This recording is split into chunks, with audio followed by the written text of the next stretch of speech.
Assalamualaikum warahmatullahi wabarakatuh, teman pemilih.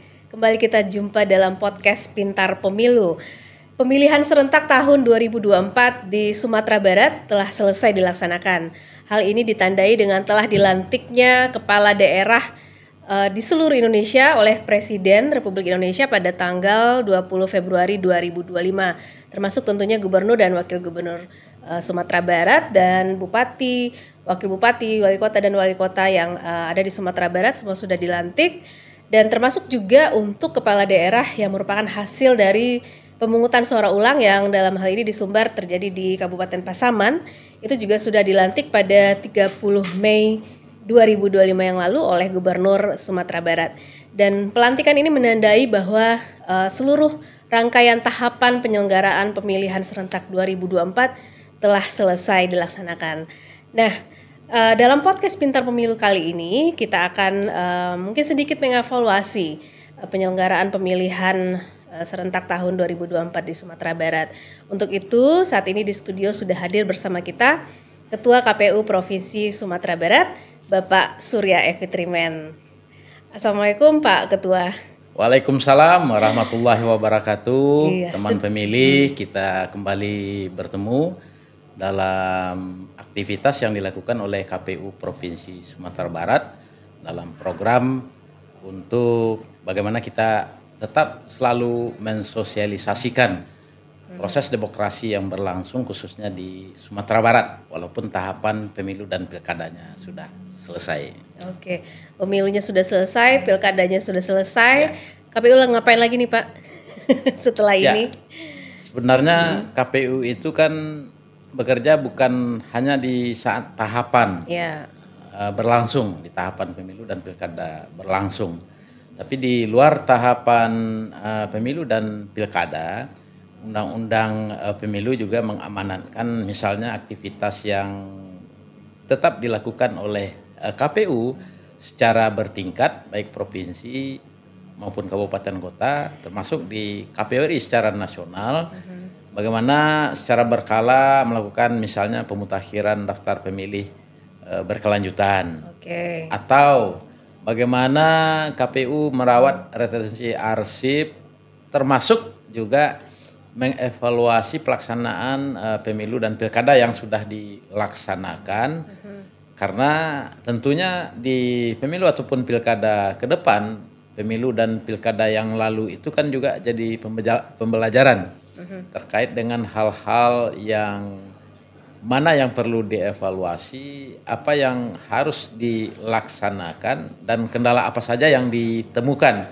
Yang tentunya berdasarkan evaluasi itu di pemilu ataupun pilkada ke depan pelaksanaannya ya tentu harus lebih baik lagi. Mungkin seperti itu. Dan KPU Sumbar juga sudah melaksanakan serangkaian evaluasi ya Pak, termasuk dengan internal maupun eksternal gitu.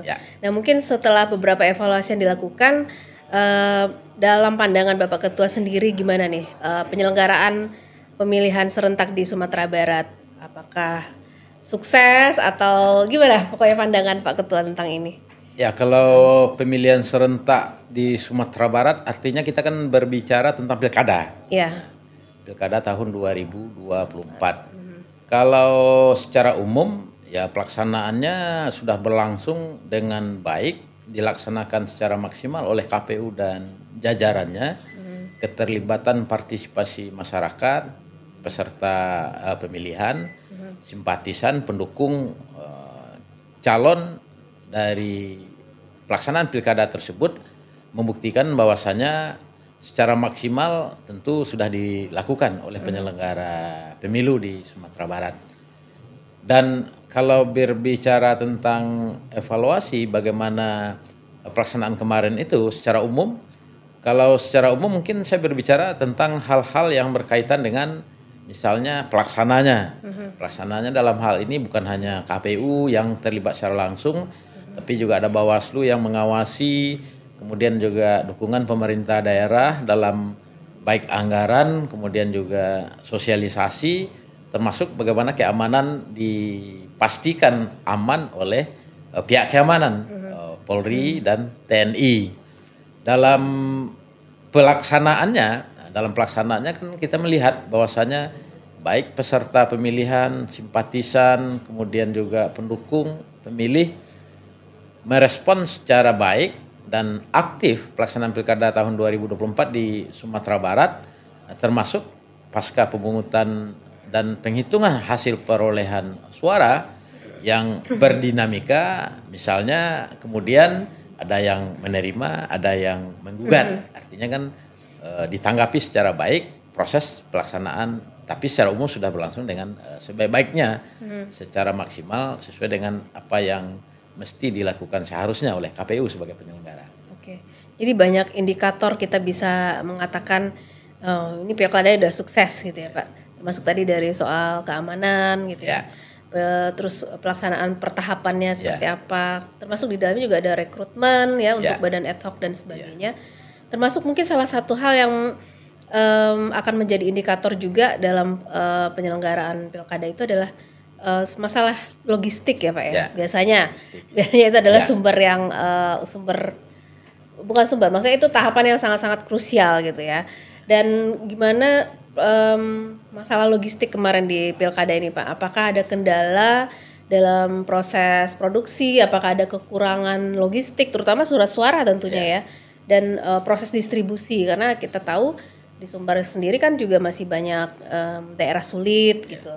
Gimana Pak Ketua melihatnya kemarin masalah logistik ini?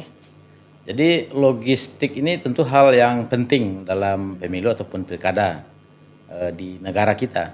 Karena tanpa logistik, terutama logistik utama misalnya, tapi secara keseluruhan seluruh logistik itu mesti ada. Tanpa logistik tentu pemilih tidak bisa merepresentasikan pilihannya di TPS pada hari pemungutan suara. Karena yang dimaksud logistik itu kan termasuk misalnya TPS itu sendiri. Jadi TPS itu sendiri itu adalah logistiknya. Surat suara, kemudian kotak suara, bilik suara, kemudian juga tinta, kemudian juga logistik pendukung lainnya yang secara keseluruhan harus tersedia di TPS sebelum hari pemungutan suara, sehingganya pemungutan suara itu bisa dimulai sesuai dengan waktu yang sudah ditentukan.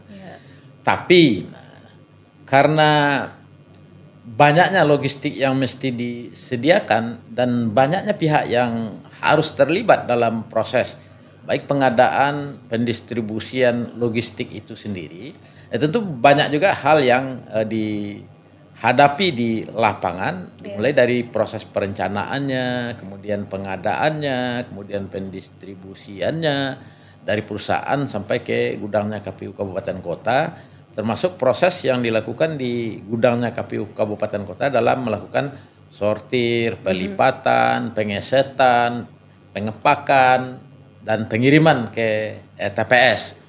Nah, karena kita dalam mengelola logistik itu membutuhkan banyak sumber daya, jadi sumber daya manusia, karena bukan hanya jajaran penyelenggara saja yang terlibat, tapi misalnya di saat pengadaan ada perusahaan yang terlibat dalam pencetakan surat suara misalnya, kotak suara misalnya. Kemudian ada perusahaan pengiriman yang terlibat, perusahaan ekspedisi yang mendistribusikan logistik ini dari perusahaan ke gudangnya KPU. Nah, dalam proses pendistribusian dengan perusahaan ekspedisi ini misalnya, ya tentu juga harus dipastikan keamanannya. Bagaimana ketika logistik ini diberangkatkan dari gudangnya, dari perusahaan tempat pengadaannya ke gudangnya KPU Kabupaten Kota, dipastikan aman. Kemudian makanya juga terlibat di sana pihak keamanan. Makanya untuk hal-hal memastikan faktor keamanan ini, pihak keamanan juga mempunyai peran penting. Kemudian selain itu, selain kita juga melibatkan pihak keamanan misalnya dari eksternal dalam proses sortir, lipat, pengesetan, pengepakan di gudangnya KPU Kabupaten Kota, kan kita juga melibatkan masyarakat dalam melipat, mensortir surat suara. Nah, artinya masyarakat yang terlibat ini kan juga harus memahami apa yang dilakukannya di gudangnya KPU Kabupaten Kota itu, sehingganya proses pelipatan, pensortiran itu bisa dilaksanakan yang tidak mengganggu kerjanya KPU, yang memastikan tidak ada kekurangan logistik di TPS pada hari pemungutan suara, padahal yang terlibat dalam mengelola itu juga masyarakat. Artinya masyarakat juga memiliki pengetahuan berapa jumlah surat suara, kotak suara, bilik suara yang mereka kelola, mereka lipat, sortir, termasuk yang mereka rakit. Ya informasinya ya. Jadi mereka mengetahui transparan, mereka mengetahui untuk TPS A jumlah surat suaranya sekian. Nah, mereka yang sortir, dan dalam proses pensortiran itu mereka pastikan tidak ada yang rusak, tidak ada yang sobek, yang tidak ada yang warnanya yang tidak sesuai. Nah, kemudian dari gudangnya KPU Kabupaten Kota yang memerlukan sumber daya yang banyak tadi dalam pengelolaannya, dalam proses pengiriman sampai ke TPS kan juga melibatkan baik rekanan dalam proses pengirimannya, perusahaannya, ekspedisinya juga, kemudian termasuk pihak keamanan. Nah, termasuk faktor-faktor lainnya.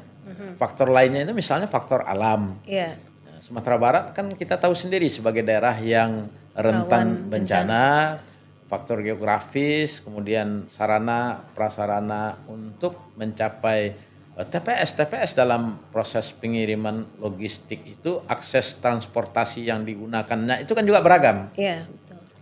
Ada yang akses transportasinya melalui darat, tidak seluruh jalan darat itu ketika pendistribusian itu dilakukan aman dan baik-baik saja. Ada faktor lainnya, misalnya faktor longsor, kemudian banjir, kondisi jalan juga kemudian keterisoliran wilayahnya juga. Kemudian daerah dan jalan yang bisa ditempuh oleh alat transportasi itu kan juga tidak sama. Mungkin bisa kendaraan roda 6, mungkin ada jalan yang hanya bisa kendaraan roda 4, mungkin hanya kendaraan roda 2 yang bisa mengangkut atau mengirimkan logistik ke lokasi itu karena faktor jalannya. Masih ada yang pakai kuda itu nggak? Ada yang belum, masih ada ya. Malah yang ekstrimnya pakai kuli panggul. Nah, dipanggul.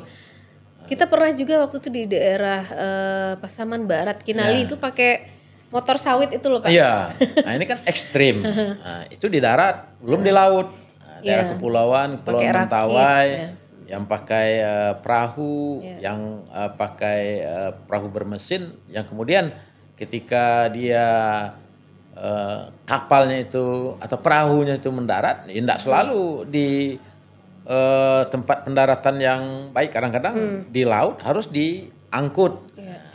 Tapi ada kejadian ini nggak kemarin Pak? Ada yang kapal yang terbalik itu masih ada nggak kejadian? Karena pernah ya ada kejadian itu di pemilu ya? Ya, di pemilu termasuk ada kapal pengangkut logistik yang hilang di PSU DPD waktu itu.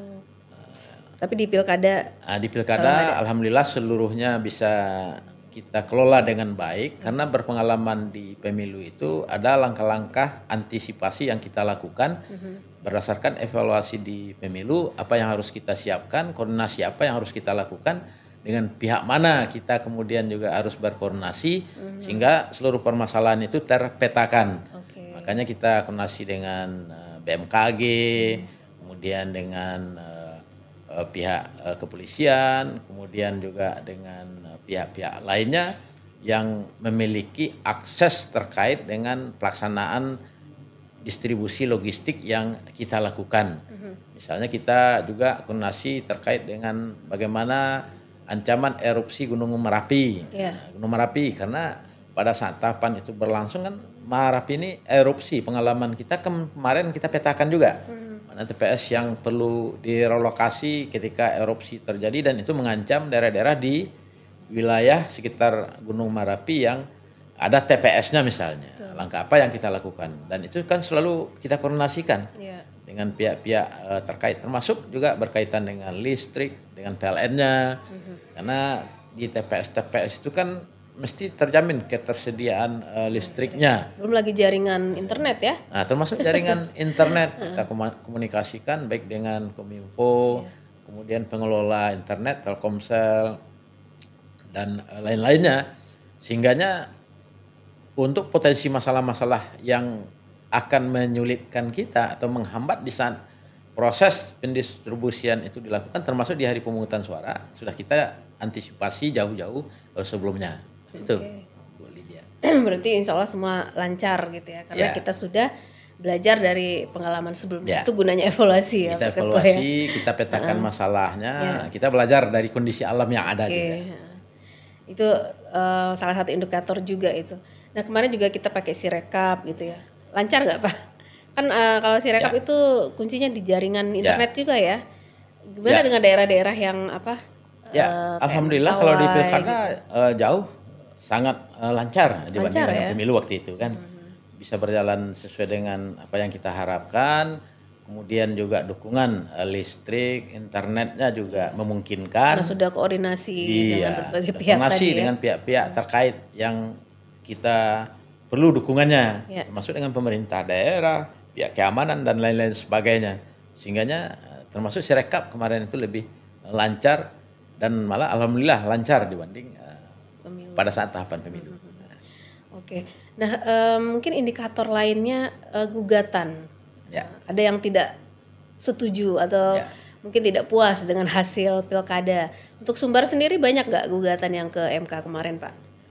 Ya, sebenarnya gugatan itu kan hak konstitusional dari peserta pemilihan.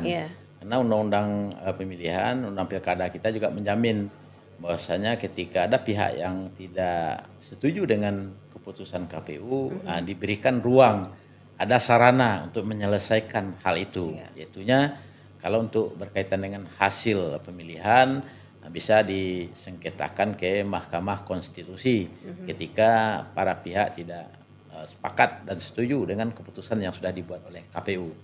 Nah, pilkada tahun 2024 kemarin di Sumatera Barat, selain pemilihan gubernur kan ada pemilihan bupati dan wakil bupati, wali kota dan wakil wali kota di 19 kabupaten kota. Nah, untuk pemilihan gubernur dan wakil gubernur kemarin itu kan tidak ada gugatan. Tidak ada ya. Semua bisa menerima ya. Iya, diterima. Karena kemarin itu kan 2 pasangan calon. Ketika penetapan hasil perolehan suara dilakukan oleh KPU Provinsi Sumatera Barat, kemudian ya seluruh pihak menerima hasil itu. Artinya tidak ada gugatan ke Mahkamah Konstitusi. Tapi dalam pilkada di kabupaten kota, dari 19 kabupaten kota itu kan ada 11 kabupaten kota yang ada gugatannya. 11 kabupaten kota itu ada 13 gugatan. Artinya ada 1 kabupaten kota yang 2 gugatannya. Di Pasaman Barat waktu itu dan di Kabupaten Pasaman. Jadi masing-masing di daerah itu ada 2 gugatan ke Mahkamah Konstitusi.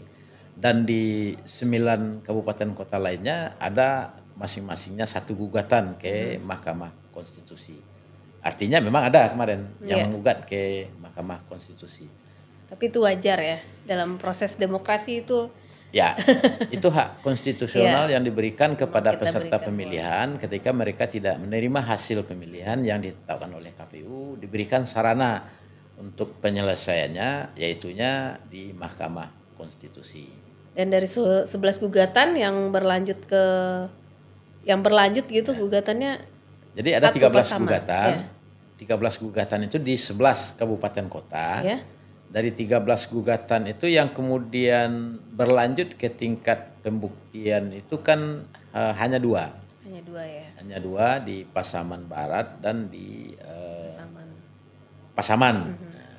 Dan kemudian yang berlanjut, kemudian berdasarkan putusan Mahkamah Konstitusi untuk pemungutan suara ulangnya kan hanya Kabupaten Pasaman. Dan itu sudah dilaksanakan pemungutan suara ulang untuk seluruh TPS yang ada di Kabupaten Pasaman, ada 605 TPS. Kemudian berdasarkan putusan MK, KPU kemudian membuat tahapan dan jadwalnya, sehingganya kemudian dilaksanakan pemungutan suara ulangnya tanggal 19 April yang lalu, dan pasca PSU tidak ada lagi gugatan ke MK, sehingganya bupati dan wakil bupati terpilih itu dilantik oleh Gubernur Sumatera Barat pada tanggal 30 Mei 2025 yang lalu. Artinya sudah tuntaslah seluruh pelaksanaan Pilkada 2024 di Sumatera Barat karena seluruh kepala daerah terpilihnya sudah dilantik. Baik yang terpilih tanpa ada gugatan di Mahkamah Konstitusi, termasuk yang ada gugatan, termasuk yang ada putusan MK-nya untuk melakukan pemungutan suara ulang. Oke, berarti dengan sudah selesai tahapan, Sabtu Minggu udah bisa libur ya Pak. Kan dulu kalau di zaman tahapan setiap hari adalah hari Senin, setiap hari adalah hari kerja gitu ya, tidak ada libur gitu ya. Bahkan sampai malam-malam. Kalau sekarang udah bisa libur Sabtu Minggu. Jadi itulah salah satu beratnya pelaksanaan pilkada dan pemilu kemarin. Iya, berbarengan, beririsan. Karena ya. Selain waktunya di tahun yang sama, tahapannya saling beririsan dan itu dilakukan terus-menerus tanpa jeda sejak awal tahapan dilakukan. Jadi seluruh KPU dan jajarannya ya terlibat di sana. Jadi hari libur itu kita nggak kenal waktu itu. Kapan hari libur, kapan hari Minggu, kapan hari Sabtu. Karena tahapan itu ada di hari-hari itu. Dan 24 jam juga 24 ya, standby. Begitu. Jadi itu tadi terkait logistik, kemudian sengketa pilkada juga sudah dilalui dengan baik. Nah, bagaimana dengan tingkat partisipasi pemilih nih Pak? Kalau Pak Ketua melihatnya di pilkada kemarin, mungkin kalau secara umumnya kita lihat ada penurunan dibanding pemilu. Tapi gimana Pak Ketua menilai untuk tingkat partisipasi pemilih? Ya, kalau secara angka-angka memang kita lihat bahwasannya partisipasi pemilih dalam pilkada tahun 2024 di Sumatera Barat itu kan lebih menurun dibanding partisipasi pemilih dalam pemilu nasional tahun 2024, Pileg dan Pilpres. Nah, penurunannya itu kan memang jauh. Kalau dalam pemilu nasional kemarin itu sekitar 76%, di pilkada kemarin cuma 57%. Nah, kita juga kan belajar, kemudian evaluasi dan melihat kenapa bisa seperti ini. Nah, sebenarnya tanggung jawab untuk memastikan partisipasi kehadiran pemilih ke TPS itu kan memang sudah dilakukan sepenuhnya oleh KPU ini. Kita sudah libatkan banyak pihak, kemudian sudah bersosialisasi. Non-stop sosialisasinya non-stop, malah kita sosialisasi pemilu berlanjut ke sosialisasi pilkada di tahun yang sama, yang menurut analisis kita secara umum pasti masyarakat mengetahui bahwasanya pemilu dan pilkada ini dilakukan di tahun yang sama. Makanya agenda-agenda yang dilakukan oleh KPU dan jajarannya, terutama dalam sosialisasi itu adalah bagaimana masyarakat mengetahui pemilu dan pilkada yang dilaksanakan itu termasuk partisipasi kehadiran pemilih di TPS. Tapi faktanya kan kemudian kehadiran pemilih itu kan tidak sesuai dengan apa yang kita harapkan. Karena kita tentu berharap tingginya tingkat partisipasi pemilih yang hadir di TPS, tapi kenyataannya nggak seperti itu. Nah, tentu kita evaluasi lagi. Makanya kita evaluasi lagi apa penyebabnya, dan ini kan mesti evaluasinya tidak bisa sembarang evaluasi. Karena mesti ada riset di sini, kemudian ada penelitian melibatkan misalnya perguruan tinggi untuk menemukan masalahnya apa. Karena dalam pilkada ini memang KPU sebagai penyelenggaranya, tapi kan pihak lain juga terlibat di sini. Ada partai politik yang mengusung pasangan calon, ada konstituen, pemilih, kemudian ada tim kampanye, tim sukses, simpatisan, masyarakat yang mesti dilibatkan secara bersama-sama, bukan hanya oleh KPU. Pemerintah juga melakukan sosialisasi. Peserta pemilihannya, pasangan calonnya juga seperti itu. Nah, artinya berkaitan dengan partisipasi juga. Makanya menurut saya harus ada kajian mendalam dari sini yang mesti dilakukan riset oleh pihak yang berkompeten, termasuk misalnya perguruan tinggi. Kalau kita kan mendalilkan kita sudah upaya semaksimal mungkin, kenyataannya seperti itu. Dan itu kan belum menjawab seluruh pertanyaan. Ada banyak faktor yang harus didalami lagi.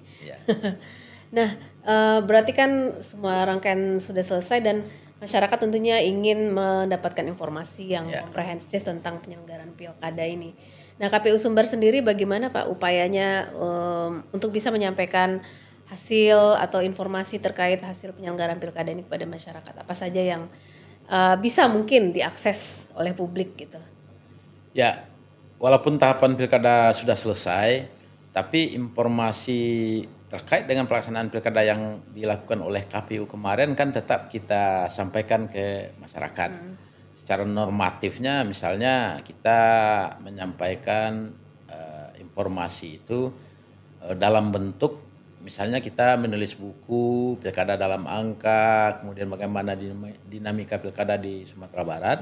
Kemudian juga menginformasikan melalui media-media yang dimiliki oleh KPU terkait dengan pelaksanaan pilkada kemarin, termasuk misalnya berkaitan dengan informasi-informasi yang secara terus-menerus mesti kita sampaikan ke masyarakat dalam rangka membangun demokrasi di Sumatera Barat, sehingganya waktu pelaksanaan pilkada yang tahun 2024, pemilu 2024 kemarin menyambung ke pemilu 2029 nantinya.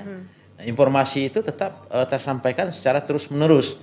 Makanya kita juga bikin program misalnya melalui media sosial yang dimiliki oleh KPU, melalui kegiatan yang dilakukan oleh KPU, misalnya melalui podcast Pintar Pemilu di KPU Provinsi Sumatera Barat, yang kita akan buatkan programnya juga sampai akhir tahun nanti, berlanjut di tahun berikutnya.